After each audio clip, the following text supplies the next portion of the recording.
ಈಗ ಹೊರ್ಮುಜ್ಜನ್ನು ಕ್ಯಾಪ್ಚರ್ ಮಾಡುವ ರೀತಿ 48 ಗಂಟೆ ಟೈಮ್ ಕೊಟ್ಬಿಡ್ತೀನಿ, ಹರ್ಮುಜ್ಜಲ್ಲಿರ್ತಕ್ಕಂಥ ಹಡಗುಗಳನ್ನು ರಿಲೀಸ್ ಮಾಡಿ, ಇಲ್ಲವೇ ಅಲ್ಟಿಮೇಟಮ್ ನಾನು ವಶಪಡಿಸ್ಕೊಳ್ತೀನಿ ಅಂತ ಹೇಳಿ ಪ್ರಭಾಕರ್ ಸರ್ ಟ್ರಂಪ್ ಒಂದು ಕಡೆ ವಾರ್ನಿಂಗ್ ಮಾಡಿರೋದು, ಈ ಕಡೆ 5 days ಸೀಸ್ ಫೈರ್ ರೀತಿಯಲ್ಲಿ ಇಲ್ಲಿ ಮಾತಾಡೋದು, ಇರಾನ್ ಒಬ್ಬನ ಜೊತೆಲಿ ಮಾತಾಡ್ತಾ ಇದ್ದೀನಿ ನಾನು ಅಂತ ಅಲ್ಲಿ ಹೇಳ್ಕೊಳ್ಳೋದು, ಟ್ರಿಪೋಲಿ ಒಂದು ಕಡೆ ರೀಚ್ ಆಗ್ತಾ ಇದೆ, Abraham Lincoln around 300 to 400 kilometre ದೂರದಲ್ಲಿ ಇದ್ದೀವಿ ನಾವು, ಅಲ್ಲೆಲ್ಲೋ ಒಂದು ನಮ್ಮ ಲಾಂಡ್ರಿ ಕಡೆಗೆ ಒಂದಷ್ಟು ಬೆಂಕಿ ಬಿದ್ದಿತ್ತು, ಅದೇನಾಗಿಲ್ಲ ಸರಿ ಹೋಗಿದೆ ನೋಡಿ ಅಂತ ಹೇಳಿ ಅಮೆರಿಕ ಲಿಂಕನ್ಗೆ ಏನು ಆಗಿಲ್ಲ ಅಂತ ತೋರಿಸ್ಕೊಳ್ಳೋ ಪ್ರಯತ್ನ ಒಂದು ಕಡೆ ನಡೆಸ್ತಾ ಇದೆ ಸರ್. ಸೊ ಇದು ಬರ್ತಿರೋದು ನೋಡಿದ್ರೆ ಹರ್ಮುಜ್ಜಲ್ಲಿ ಏನಾದರೂ ಮೇಜರ್ ಆಗಬಹುದಾ ಸರ್ ಇನ್ನು 48 hours ಆದಮೇಲೆ ಅಂತ? ಇಲ್ಲ, ಅಂಥದ್ದೇನು ಮೇಜರ್ ಆಗಲ್ಲ. ಏನಾದ್ರೂ ಇರಾನ್ ಕಡೆಯಿಂದನೇ ವಾಲಂಟಿಯರ್ ಆಗಿ ಅವರು ಫ್ರೀ ಫ್ರೈಟ್ ನ ಬಿಡೋದ್ರಿಂದ ಮಾತ್ರ ಅದಾಗತ್ತೆ. ಅದು ಆಗೋ ಸಾಧ್ಯತೆನೂ ಇದೆ. ಮುಖ್ಯವಾಗಿ ನಾವು ಏನ್ ನೋಡ್ಕೋಬೇಕು ಅಂದ್ರೆ, America it's A model of democracy and which pressurizes virtually every country in the world to go democratic. ಡೆಮಾಕ್ರಸಿಯನ್ನ ವಿಶ್ವ ಮಟ್ಟದಲ್ಲಿ ಎಸ್ಟಾಬ್ಲಿಷ್ ಮಾಡಬೇಕು ಅನ್ನೋದು ಅಮೆರಿಕದ ಒಂದು ಸ್ವಯಂ ಘೋಷಿತ ಆಬ್ಜೆಕ್ಟಿವ್. ಎಷ್ಟೋ ಕಡೆ ಸಕ್ಸಸ್ ಆಗಿದ್ದಾರೆ. ಈಗ ನಾವು ಒಂದು ನಿಮಿಷ ಅಮೆರಿಕಾದೊಳಗಡೆ ಏನ್ ನಡೀತಾ ಇದೆ ಅಂದ್ರೆ, how much respect the national supreme leader has for democratic institutions and democratic method of making decisions and democratic method of consultation with interministries. Virtually in going in for a war, a decision for or to withdraw or to declare a ceasefire or to negotiate with others for full return to normalcy in the Gulf first, then elsewhere. ಈ ತರಕ್ಕೆಲ್ಲರ respect ಕೊಡ್ತಾ ಇದ್ದಾರೆ ಪ್ರತಿಯೊಂದಕ್ಕೂ. ಅವರಲ್ಲಿಯೇ ಇದನ್ನ ನಾವು ನೋಡ್ತಾ ಇದ್ರೆ ಅವ್ರು ಹೇಗ್ ಪ್ರಯೋಗ ಮಾಡ್ತಿದ್ದಾರೆ ಅಂತ ಡೆಮಾಕ್ರಾಟಿಕ್ ಇನ್ಸ್ಟಿಟ್ಯೂಷನ್ಸ್ಗೆ ಅಂತ ಹೈ ರೆಸ್ಪೆಕ್ಟ್ ಕೊಡ್ತಾ ಇಲ್ಲ. ಸೊ ಇನ್ನೊಂದ್ ಕಡೆ ಪ್ರಭಾಕರ್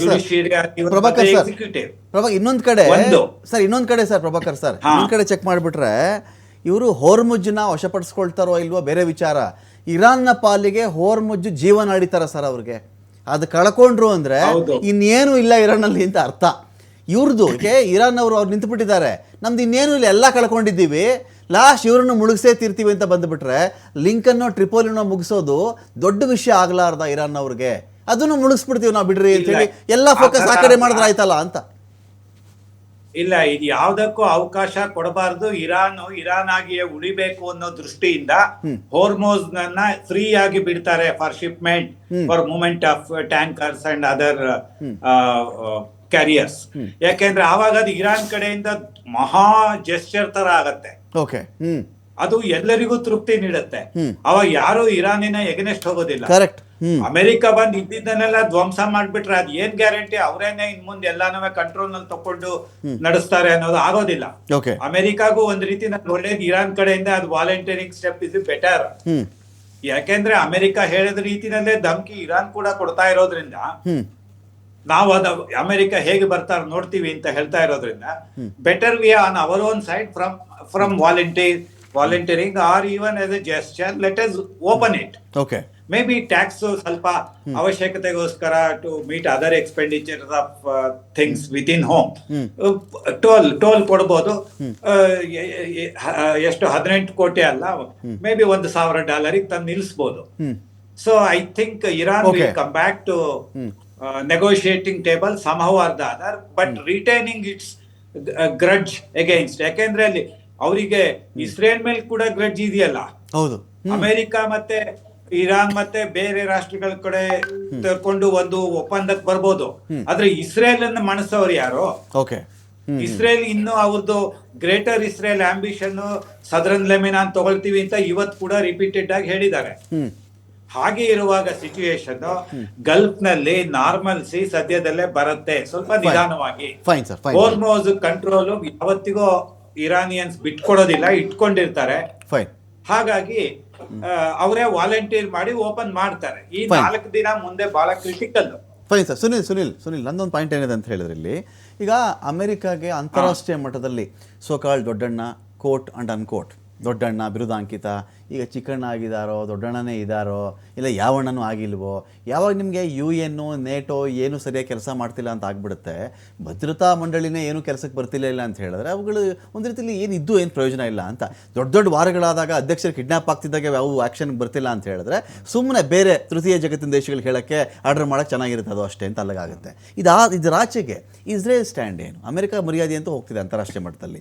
ಇಸ್ರೇಲ್ ಕೆಲವು ಕಡೆ ತನ್ನ ಲ್ಯಾಂಡ್ ಆರ್ಮಿ ಇಳಿಸ್ತಾ ಇದೆ ಅದು ಅಂತ, ರಿಲೇಟೆಡ್ ಟು ಹಮಾಸು ಅಥವಾ ಹೆಜ್ಬುಲ್ಲಾಗಳ ವಿಚಾರದಲ್ಲಿ ಲ್ಯಾಂಡ್ ಆರ್ಮಿ ಇಳಿಸಿ ನುಗ್ಗುತ್ತಾ ಇದೆ ಅದು ಅಂತ ಹೇಳಿ. ಇಸ್ರೇಲ್ ಒಂದಕ್ಕೆ ಇಷ್ಟು ಸಾಧ್ಯ ಇದೆಯಾ? ಚಿಕ್ಕದಾಗಿ ಇಸ್ರೇಲ್ ಏನಿದ್ರು ಅವರ ಮುಂದಿನ ಆಕ್ಟಿವಿಟೀಸ್ ಪ್ರಭಾಕರ್ ಸರ್ ಒಂದೇ ನಿಮಿಷ, ಪ್ರಭಾಕರ್ ಸರ್ ಒಂದ್ ನಿಮಿಷ ಪ್ರಭಾಕರ್ ಸರ್ ಒಂದೇ ನಿಮಿಷ. ಸುನಿಲ್ ಪ್ಲೀಸ್.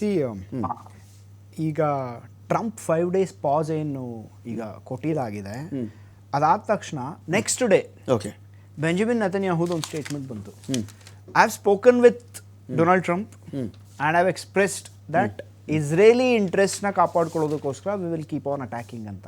ಓಕೆ ಸೊ ಒಂದು ಬ್ಯಾಕಿಂಗ್ ಅಂತ ಏನಿದೆ, ಡಿಫೆನ್ಸ್ ಇಂಡಸ್ಟ್ರಿ ಏನಿದೆ ಅದು ಇದ್ದೇ ಇದೆ. ಆಟ್ರಿಷನ್ ಆಗಿದೆ, ಇಲ್ಲ ಅಂತ ನಾನು ಹೇಳ್ತಿಲ್ಲ, ಇಸ್ರೇಲ್ ಈಸ್ ಡ್ಯಾಮೇಜ್ಡ್. ಬಟ್ ಅದು ಎಂಥ ಜಾಗದಲ್ಲಿ ಇವತ್ತು ಕೂತಿದೆ, ಎಕ್ಸಿಸ್ಟೆನ್ಷಿಯಲ್ ಥ್ರೆಟ್ ಅಂತ ಹೇಳ್ಬಿಟ್ಟು ಇವತ್ತು ಏನಾಗಿದೆ, specially after that 4000 kilometre range, although 2 ಮಿಸೈಲ್ನೇ ಫೇಲ್ ಆಗಿದೆ, that's a different matter, but that is very very dangerous. ನಾವು ಇಮ್ಯಾಜಿನ್ ಇದು ಫ್ರಾನ್ಸ್ಗೂ ಹೊಡಿಬೋದು, IRBM ಅಲ್ಲ ಇಂಡಿಯಾಗೂ ಹೊಡಿಬೋದು, ಲಂಡನ್ಗೂ ಹೊಡಿಬೋದು. ಅವರು ಇಂಟರ್ಮೀಡಿಯೇಟ್ ರೇಂಜ್ ಬ್ಯಾಲಿಸ್ಟಿಕ್ ಮಿಸೈಲ್ಗೆ ಈಗ ಅವ್ರು ಆಲ್ರೆಡಿ ಬಂದಿದ್ದಾರೆ. Okay if Iran manages intercontinental ballistic missile, okay, ಅರ್ಥ ಆಯ್ತಾ?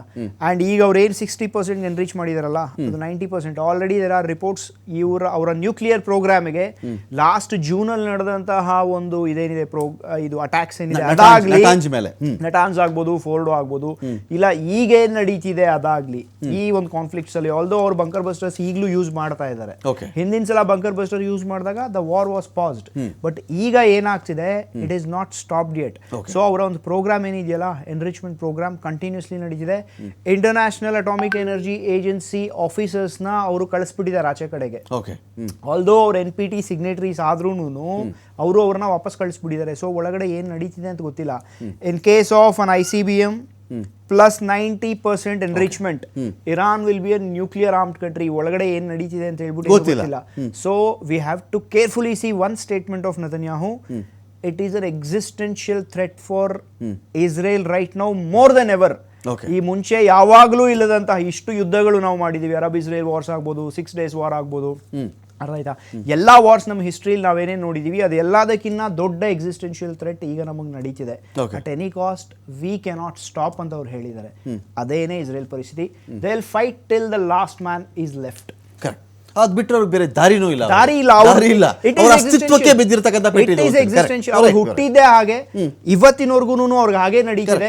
ಐ ಹೋಪ್ ಸಮ್ ಡೇ ನಮ್ಮ ಒಂದು ಅಲೈ ಆಗಿರೋದ್ರಿಂದ ಮನೆಗೊಂದು ಜೀವ ಮನೆಯವರೆಲ್ಲರೂ ಸಮ್ ಡೇ ಇಸ್ರೇಲ್ ಏನಿದೆಯಲ್ಲ, it should live freely without fear in middle east, ಅವರ ಕಂಟ್ರಿಲಿ. This is my wish. Fine, thank you Sunil, thank you Prabhakar sir, thank you Krishnaraj sir. ಸಾಕಷ್ಟು ವಿಷಯಗಳ ಬಗ್ಗೆ ಮಾತಾಡಿದ್ದೀರಿ. ವೆಯ್ಟ್ ಮಾಡೋಣ. ಈ 5 ದಿನಗಳ ಕದನ ವಿರಾಮ ಅಂತ ಏನು ಟ್ರಂಪು ಕದನ ವಿರಾಮವನ್ನು ಇರಾನ್ಗೆ ಕೊಟ್ಟಿರೋದಾ, ತನಗೆ ತಾನೇ ಪಾಸ್ ಮಾಡ್ಕೊಂಡಿರೋದಾ ಗೊತ್ತಿಲ್ಲ.